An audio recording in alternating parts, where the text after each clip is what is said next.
ഒരു വീട്ടിൽ വീട് വെഞ്ചരിക്കാൻ പോയപ്പോൾ അമ്മ കംപ്ലൈൻറ്റ് പറഞ്ഞു, അച്ഛാ ഇവൻ കാറ്റീസം ക്ലാസ്സിൽ പോകാറില്ല. ഞാൻ ചോദിച്ചു എത്രാം ക്ലാസ്സിലാണ്? 8ാം ക്ലാസ്സിൽ. അപ്പോൾ ഞാൻ അമ്മയോട് സർക്കാസ്റ്റിക്കായിട്ട് പറഞ്ഞു, അമ്മേ അവന് താല്പര്യമില്ലെങ്കിൽ അവനെ നിർബന്ധിച്ച് പറഞ്ഞു വിടണ്ട. പിന്നെ 10ാം ക്ലാസ് കഴിയുമ്പോൾ റെക്കമെൻഡേഷൻ ലെറ്റർ വേണം, കമ്മ്യൂണിറ്റി സർട്ടിഫിക്കറ്റ് വേണമെന്ന് പറഞ്ഞ് എൻ്റെ അടുത്ത് വരരുത്, ഞാൻ തരൂല്ല. അപ്പോൾ അവൻ പറഞ്ഞു, ആര് വരാൻ, എനിക്കതിൻ്റെ ആവശ്യമില്ല, എനിക്ക് വിശ്വാസമില്ല, എനിക്ക് പള്ളിയൊന്നും വേണ്ട. അപ്പോൾ അവൻ്റെ അമ്മ പറഞ്ഞു, അച്ഛാ അവന് സയൻസിലാണ് വിശ്വാസം.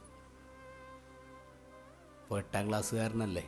അപ്പോൾ എനിക്കറിയാവുന്ന സയൻസ് വെച്ചിട്ട് ഞാൻ അവനോട് ചില ചോദ്യങ്ങൾ ചോദിച്ചു. എന്നെ അത്ഭുതപ്പെടുത്തിക്കൊണ്ട് അവൻ അതിനൊക്കെ കൃത്യമായി മറുപടി നൽകി. Stephen Hawkings, big bang theory അവനെടുത്തിട്ടിങ്ങനെ അലക്കാണ്. ഞാൻ തൊടുത്തുവിടുന്ന ഒരു അമ്പ് പോലും ലക്ഷ്യത്തിലെത്തുന്നില്ല. സാറേ ഞാൻ പറഞ്ഞു, എടാ നീ ഇപ്പോൾ വീടിന് പുറത്തിറങ്ങുമ്പോഴേ നിന്നെ ആരാണ് പിടിച്ചു നിർത്തുന്നതെന്നറിയാമോ? ഗ്രാവിറ്റി.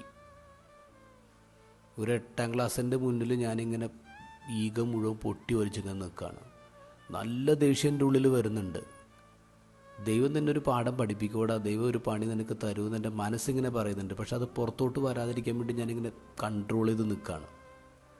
ആ സംഭവത്തിന് ശേഷം ഞാനത് കൈകാര്യം ചെയ്ത രീതി അത്ര ശരിയായില്ല എന്ന് എനിക്ക് നല്ല റിഗ്രറ്റ് ഉണ്ടായി.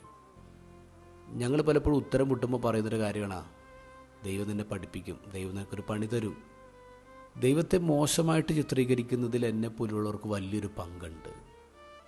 ഇന്നത്തെ ഗോസ്പലിൽ ഈശോ പറയുന്നു, മനുഷ്യപുത്രൻ മനുഷ്യരുടെ കരങ്ങളിൽ ഏൽപ്പിക്കപ്പെടാൻ പോകുന്നു.